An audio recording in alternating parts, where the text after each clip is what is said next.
Ibu Fasilitator, Ibu Fertia Sitania PSISPD, dan Bapak pengajar praktik kami, Bapak Muhammad Irsadi Farista MPD. Dalam kegiatan ini saya akan melakukan kegiatan wawancara pra-observasi bersama rekan saya, Pak Dendi. Silakan Pak memperkenalkan diri. Baik, terima kasih. Perkenalkan, nama saya Dendi Eka Saputra MPD. Saya pengampu mata pelajaran Pendidikan Agama Islam dan Budi Pekerti di kelas 4. Kelas 4 SD Negeri 151 Palembang ya Pak Dendi. Baik Pak Dendi, dalam kegiatan ini adalah kegiatan kami di program guru penggerak, salah satunya adalah kegiatan coaching. Dalam kegiatan ini ada 3 tahapan. Yang pertama adalah tahap pra-observasi, yang kedua ada observasi, dan ketiga ada pasca observasi. Dan dalam tahap observasi ini kita akan membahas tentang persiapan Bapak dalam rangka nanti akan melakukan kegiatan pembelajaran di kelas. Jadi mungkin yang pertama yang ingin saya ketahui, bagaimana apa harapan Bapak dalam pertemuan kita hari ini? Untuk hari ini pertemuannya karena ini masih tahap pra, kami mengharapkan sebagai guru yang notabene belum mengikuti CGP, jadi kami berharap bisa diarahkan ataupun menyamakan persepsi bagaimana proses pembelajaran yang lebih baik seperti itu yang selama ini kami jalankan. Baik, iya Pak. Jadi ada harapan ya Bapak ya dari kegiatan kita hari ini bahwa memang kita di sini sama-sama belajar, jadi untuk bisa saling bertukar pikiran, untuk sharing informasi dan saling berbagi tentang praktik-praktik baik yang memang kita lakukan bersama-sama. Baik Bapak, kemarin beberapa hari yang lalu memang kita sudah membicarakan tentang hal ini dan hal-hal yang akan menjadi persiapan Bapak ketika nanti akan diobservasi bersama saya dan pengajar praktik saya di kelas. Kemudian kira-kira Bapak besok ketika kegiatan observasi itu, materi apa yang akan Bapak sampaikan kepada anak-anak? Sesuai dengan runtutan materi yang sedang diajarkan kepada anak-anak, kita insya Allah akan menyampaikan materi fikih ibadah bagus sholat. Ya, jadi materi fikih ibadah bagus sholat. Kayaknya sangat menarik ya Bapak ya materinya untuk anak-anak ya. Mungkin anak-anak akan memang termotivasi untuk mengikuti kegiatan pembelajaran tersebut ya Pak. Jadi kalau boleh tahu Bapak, apa tujuan dari kegiatan pembelajaran tersebut? Sesuai dengan KD yang diamanatkan kurikulum, ada 2 garis besar tujuan pembelajaran kita. Yang pertama dalam bab sholat itu adalah peserta didik mampu menghafalkan secara baik dan benar tentang bacaan sholat. Kemudian yang kedua, peserta didik mampu mempraktikkan secara benar setiap rukun dan gerakan sholat itu sendiri. Menjadi fokus utama kita. Oke, jadi saya ulang lagi Bapak, tujuan dari pembelajaran Bapak yang akan Bapak sampaikan tadi adalah memang peserta didik mampu menyampaikan bacaan-bacaan sholat, melafalkannya, kemudian peserta didik juga mampu mempraktikkan gerakan-gerakan yang terdapat pada rukun sholat ya Bapak ya.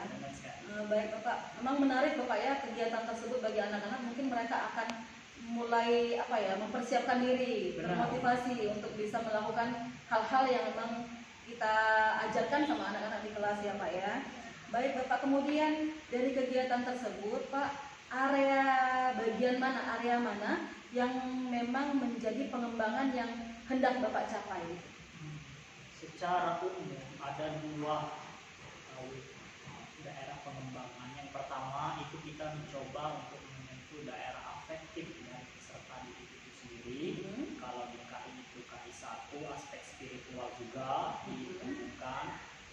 Bagaimana kita itu menumbuhkan kesadaran peserta didik itu supaya dia mau melaksanakan kewajibannya sebagai seorang muslim. Jadi itu goal kita yang perlu kita tanamkan. Jadi menumbuhkan rasa kesadaran mereka akan kewajiban.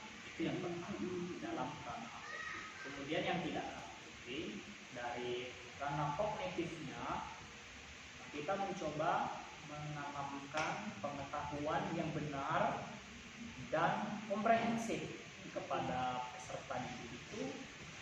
Walaupun mereka mungkin sudah tahu, sudah bisa sholat, tapi koreksi apakah sesuai dengan hukum.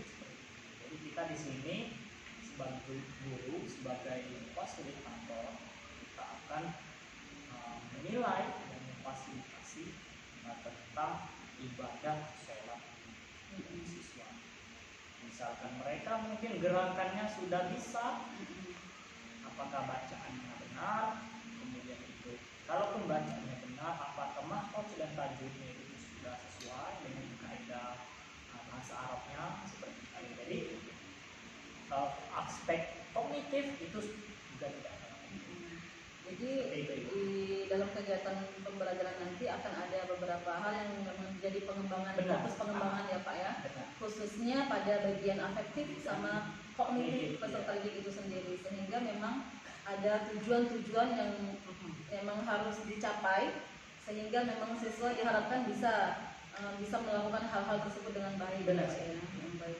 Kemudian Pak, apa persiapan Bapak atau strategi apa yang nanti Bapak lakukan untuk bisa menyampaikan materi atau kegiatan pembelajaran di kelas tersebut? Baik, kalau berbicara tentang strategi itu kan bisa kita maknai sebagai langkah-langkah kiat kita untuk mencapai suatu tujuan. Kalau secara umum, seperti yang pernah kami laksanakan, ketika memberikan mata pembelajaran fikih hukum, apalagi berhubungan dengan ibadah, maka kita terlebih dahulu harus mendoktrin kalau di dalam belajar agama ini, meyakinkan secara uluhiyah pada peserta didik akan kewajiban mereka sebagai seorang muslim. Jadi strategi pertama, kita akan membuka kesadaran mereka bahwa yang namanya sholat itu wajib, tidak bisa tidak. Itu yang pertama. Kemudian dalam pembelajarannya kita mengedepankan pembelajaran yang interaktif, student center, pastinya berpusat kepada siswa, apa yang menjadi kendala siswa selama ini, dan yang pastinya juga yang terakhir pembelajaran yang advance. Iya. Itu karena di dalam model pembelajaran terbaru kan kita harus mencoba mengaktifkan semua potensi yang dimiliki peserta didik sebagai modal dasar. Jadi kita nggak boleh menganggap siswa yang belajar itu sebagai orang yang membawa gelas kosong aja. Jadi dari potensi itu kita akan mencoba kembali bagaimana proses pembelajaran itu dikemas dengan advance seperti itu. Memang sepertinya sangat menarik ya Pak ya, pola pembelajaran atau strategi yang memang sudah Bapak persiapkan untuk mengajar di kelas nanti. Mungkin termasuk media pembelajarannya juga. Benar, Pak ya, ya sehingga memang membuat siswa merasa tertarik, termotivasi, rasa ingin tahunya muncul, sehingga memang kita memunculkan potensi-potensi yang ada pada anak tersebut untuk bisa mencapai tujuan pembelajaran itu sendiri tadi ya. Sehingga jadi dapat saya simpulkan strateginya ialah pembelajaran yang sangat menyenangkan, menarik, sehingga memang anak termotivasi untuk belajar ya Pak ya. Baik Bapak, untuk kegiatan praobservasi ini mungkin saya cukupkan sampai di sini dulu. Nanti akan kita bahas lagi lebih lanjut ketika kita sudah melakukan observasi dan kemudian ada kegiatan pada pasca observasi. Jadi untuk saat sekarang sampai di sini dulu Bapak kegiatan kita, pertemuan kita, dan saya mengucapkan terima kasih banyak atas kesediaan Bapak dengan kegiatan kita, pertemuan kita pada hari ini, wawancara kita pada hari ini, dan kita akan berjumpa lagi pada esok hari ya Pak ya, dengan penuh semangat ya Pak ya. Baik Bapak, terima kasih Pak ya. Assalamualaikum warahmatullahi wabarakatuh. Dalam hati semoga apa yang kita pelajari dicatat sebagai pahala jaya, ilmu yang bermanfaat oleh Allah Subhanahu wa Ta'ala. Berdoa mulai.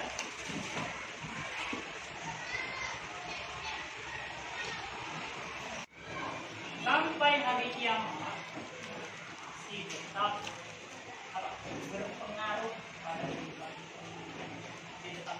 Dan David, Fadila, Maika, Isya,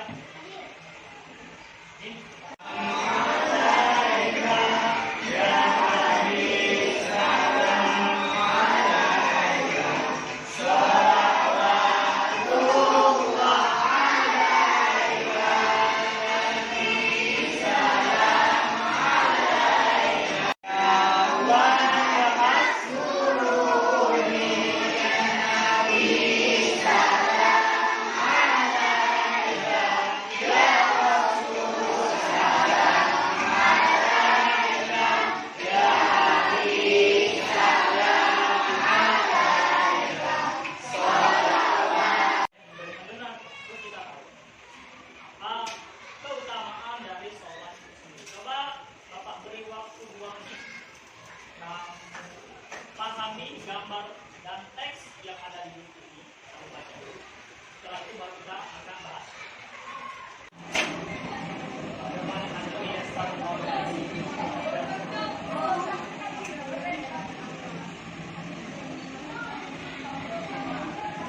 Nah, gimana? Bumi masih kelihatan nggak? Nah, lanjut. Ini. Fokus. Wajahiyah. Warnanya Hanifah, Muslimah, Jamaah. Bapak minta yang jadi korektornya dari barisan sini. Alvin. Ikuti apa-apa ya gerakannya dong. Coba. Alvin di sini. Tugas Alvin. Bagian kawannya yang salah. Siap ya? Coba. Posisi sebelumnya gimana? Apa? Yang cewek? Allah. Allah.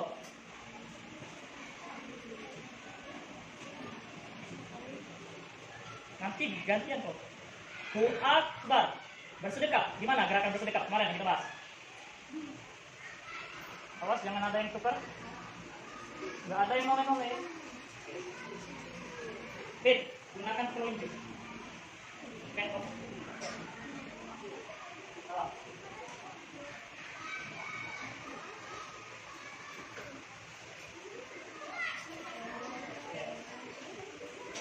Kita baca kita sudah ya, sudah. Ini ya, gimana?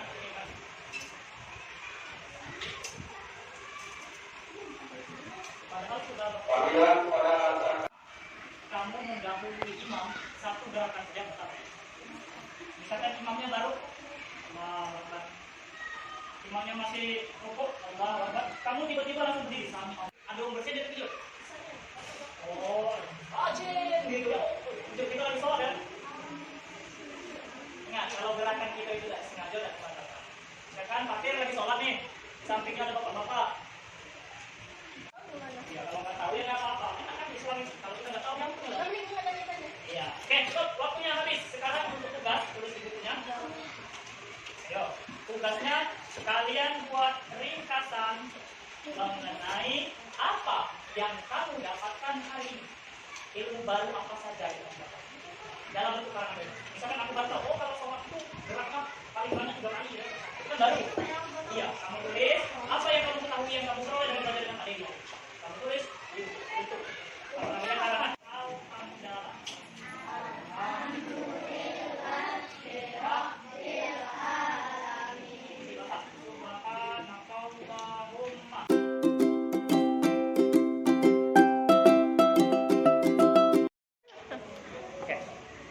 Baik, Assalamualaikum warahmatullahi wabarakatuh. Waalaikumsalam warahmatullahi wabarakatuh. Selamat siang Pak Dendi.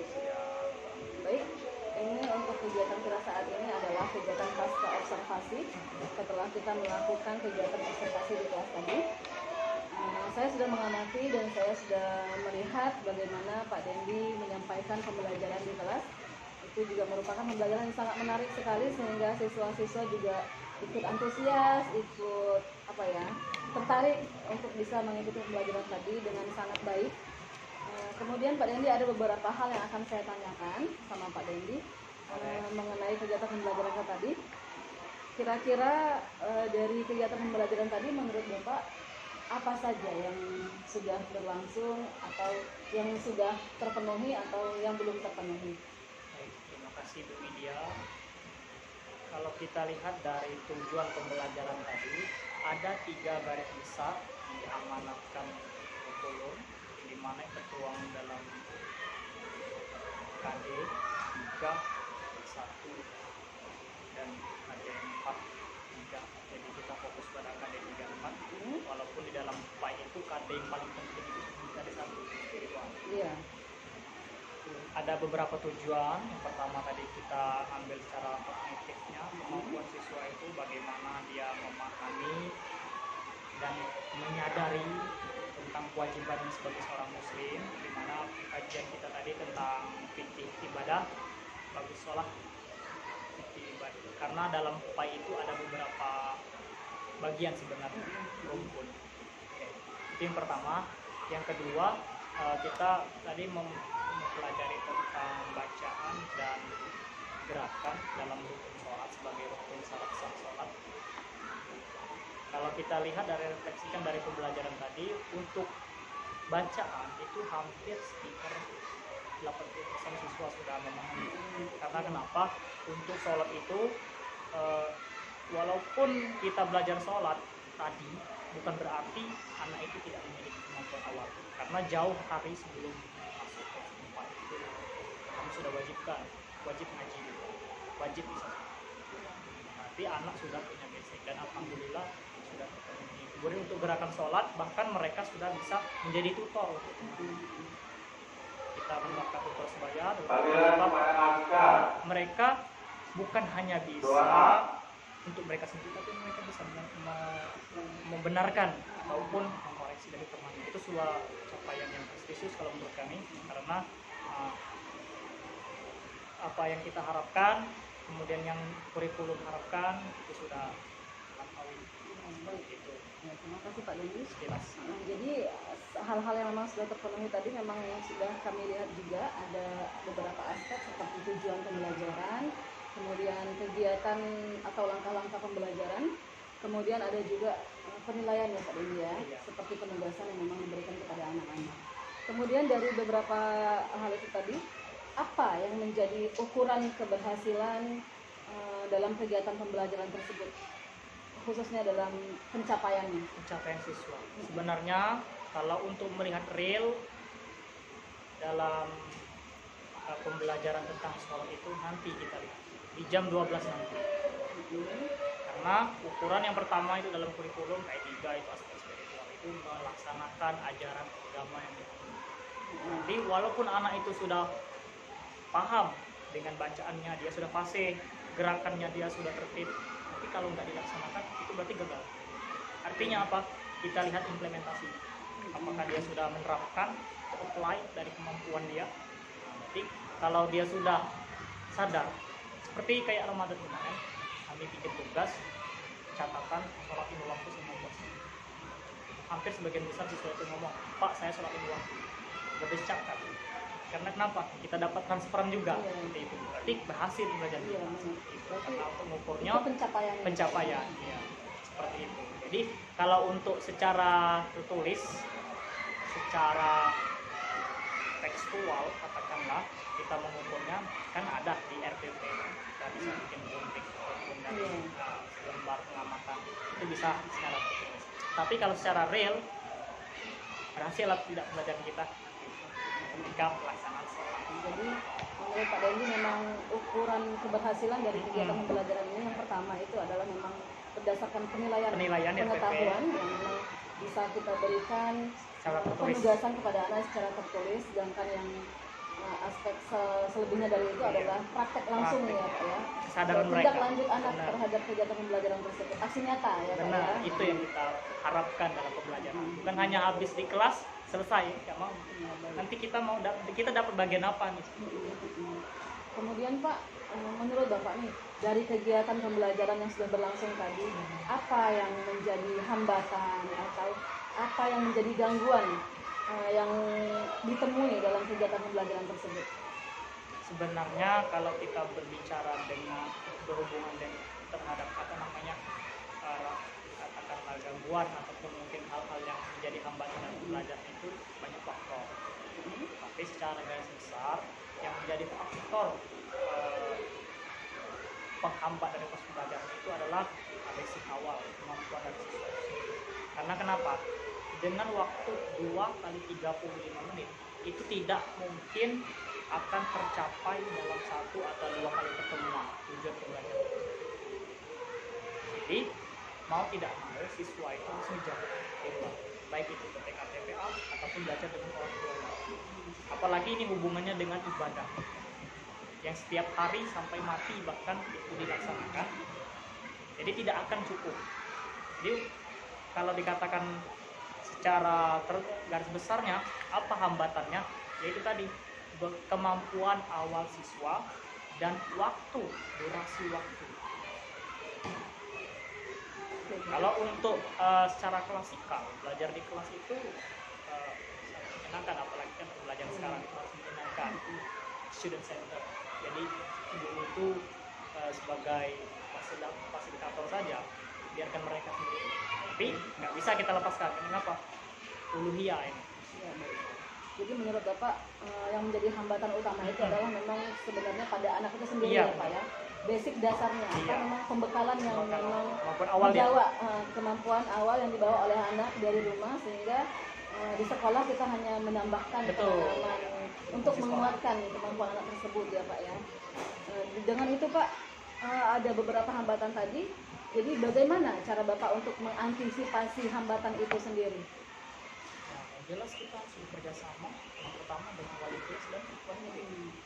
Karena tidak mungkin tujuan pelajaran agama yang begitu luhur akan bisa dicapai hanya dengan seorang guru agama. Karena jadi itulah pentingnya guru agama itu dia bekerjasama dengan wali kelas, menyampaikan ini nggak bisa ngaji, tolong sampaikan ke wali muridnya, tolong ngaji. Jadi bisa bekerjasama, memanfaatkan ramah. Kemudian Pak, tadi udah kita menurut Bapak memang harus ada kolaborasi ya, Benar. kolaborasi antara wali kelas, guru-guru yang lain mungkin yang memang bisa melibatkan diri untuk bisa mengembangkan kemampuan anak, khususnya wali murid juga ya Iya. Pak ya. Kemudian apa yang menjadi prioritas Bapak untuk bisa mengembangkan potensi anak dalam bidang keagamaan? Yang pertama yang harus kita kembangkan, bangsa kita komunikasi itu adalah kesadaran apa? Kita sebelum kita mengajarkan, misalkan contoh kecil saja sholat. Sebelum kita mengajarkan sholat itu seperti ini, nanti dulu tersadarkan sholat itu apa hukumnya, bagaimana konsekuensinya. Jadi mereka akan mikir sendiri. Kita tanamkan motivasi internal di dalam mereka sehingga mereka itu berpikir, oh bahwa saya butuh itu. Jadi ketika daya butuh itu ada, maka belajar akan enak. Mereka akan karena saya butuh ini, saya harus belajar seperti itu. Jadi itu yang perlu kita tanamkan. Jadi motivasi internal mereka dalam belajar. Jadi yang memang harus kita prioritaskan sebagai seorang guru adalah memang menanamkan, menumbuhkan semangat belajar, memunculkan potensi, memunculkan motivasi anak untuk bisa mengikuti pembelajaran dengan baik ya Pak ya. Selanjutnya Pak, menurut Bapak untuk bisa mendukung setiap apa yang kita lakukan, segala prioritas yang memang Bapak sudah tentukan tadi, terus segala potensi-potensi yang ada pada anak, siapa saja dan apa saja yang memang bisa mendukung kita untuk melakukan hal-hal tersebut? Siapa yang bisa kita libatkan dalam hal itu?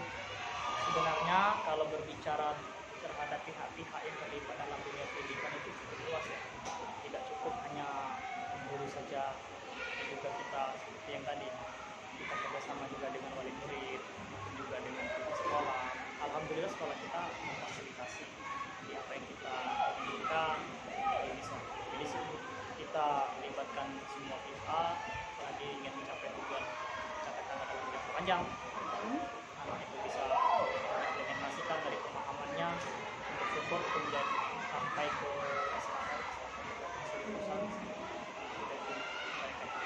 tidak dasar yang cukup ini. Jadi ya semua pihak kita harus libatkan, sekolah juga, guru, bahkan yang lebih penting itu lingkungan. Kita ciptakan lingkungan di kelas itu, lingkungan yang lingkungan sekolah. Artinya apa? Pengaruh dari teman. Jadi temannya itu kalau ada satu yang sakit dalam artian sakit tidak mau belajar, nah itu yang harus kita diagnosa dan harus kita beneri. Kalau sudah lingkungannya bagus, kita ciptakan solusi, insya Allah belajar apapun materi itu enak. Jadi memang banyak hal Pak ya yang terlibat dalam segala sesuatu yang kita programkan atau kegiatan memang yang ingin kita laksanakan dengan baik untuk dapat berjalan maksimal. Ya beberapa di antaranya memang harus ada pihak-pihak yang terlibat, wali murid, warga sekolah lainnya, atau memang guru yang utama ya Pak ya, guru yang memang langsung berdampingan dengan anak murid di kelas ya Pak ya. Jadi untuk bisa mendukung keberhasilan siswa, hal-hal itu memang harus dilakukan dan harus kita bangun bersama-sama ya, berkolaborasi ya Pak ya. Nah, kemudian Pak, kira-kira target untuk bisa mencapai tujuan yang ingin kita capai tadi berapa lama dibutuhkan waktunya Pak? Kalau untuk pembelajaran, dalam konteks pembelajaran, biasanya di dalam kurikulum dan kemudian pembelajaran baik itu untuk sholat biasanya sampai 4 kali pertemuan, berarti sekitar 2 atau 3 minggu insya Allah semua KD itu bisa dipenuhi dan bisa terpenuhi secara kurikulum, baik itu kemampuan secara kognitif maupun sikap mereka afektif atau psikomotor bahkan bisa kita kembangkan dalam beberapa aspek. Tapi yang lebih ditekankan afektif. Percuma walaupun mereka pintar tapi sikap mereka nggak bagus. Jadi untuk durasi waktu bisa kita sesuaikan yang diamalkan. Ya, baik Bapak, mungkin cukup demikian dulu kegiatan pasca observasi kita pada hari ini. Terima kasih banyak atas semua informasi yang diberikan kepada kami. Selanjutnya kita akan mengisi lembar rencana pengembangan diri. Nanti Bapak bisa mengisi aktivitas pengembangan diri, kemudian tujuan-tujuan apa saja yang hendak dicapai, ukuran keberhasilannya, kemudian pendukung dan waktu dalam pelaksanaan tersebut durasinya.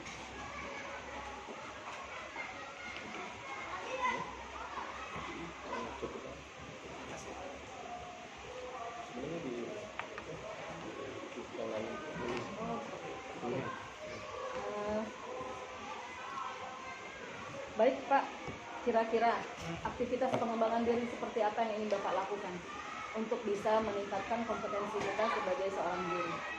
Sholat berjamaah dan sholat tepat waktu kita hubungkan dengan pembelajaran kita.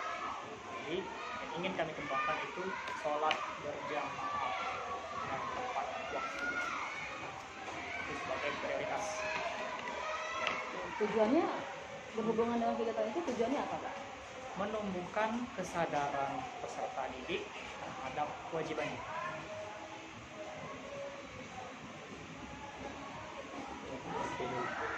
Ukuran keberhasilannya apa Pak?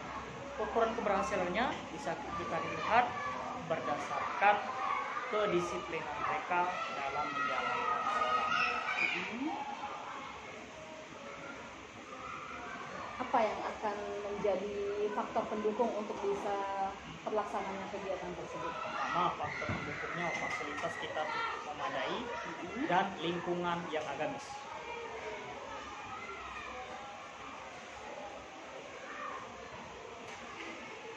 Durasi waktunya kira-kira berapa lama Pak? Dalam untuk menumbuhkan budaya itu bisa butuh waktu sekitar 4 pekan, 4 sampai 5 pekan karena untuk membiasakan. Selain kita menumbuhkan pembiasaan sholat berjamaah dan sholat tepat waktu, apalagi aktivitas pengembangan yang bisa kita lakukan untuk bisa menunjang keterlaksanaannya pembelajaran tersebut? Kita terapkan model pembelajaran yang ramah anak. Ya. Satunya harus baik.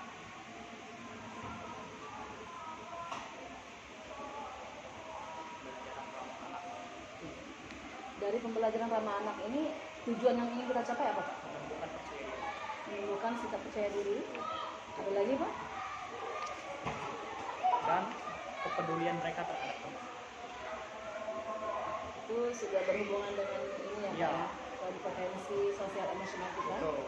Yang memang harus kita Tumbuhkan. sebagai- Supaya anak itu nggak egois ya. dari anak-anak ya. Ukuran keberhasilan dari kegiatan itu apa Pak? Bisa bekerja sama dan Ya. mereka bisa saling mengajari, Saling saling berbagi. berbagi ya. Itu ukur keberhasilan.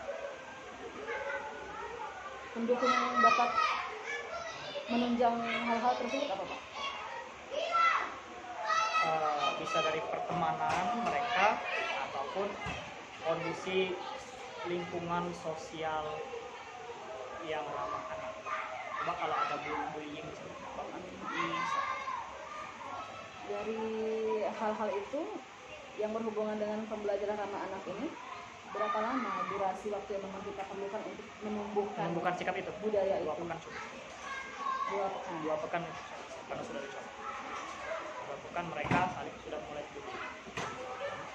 Untuk rencana pengembangan diri Pak, ada lagi selain menumbuhkan kedisiplinan salat berjamaah tepat waktu, kemudian pembelajaran yang ramah anak, apa ada lagi yang lainnya Pembelajaran student center. yang berpusat pada anak ya? Iya. Pusat pada siswa. Tujuannya yang tidak tercapai apa Pak? Supaya peserta didik itu lebih aktif dalam pembelajaran. Menumbuhkan keaktifan Aktif. peserta didik ya. Menumbuhkan aktualisasi diri mereka. Ukuran keberhasilan dari kegiatan itu apa Pak? Ukuran keberhasilan untuk pembelajaran itu salah satunya anak itu merasa dilibatkan dalam setiap aktivitas. Jadi dia ada sumbangsi.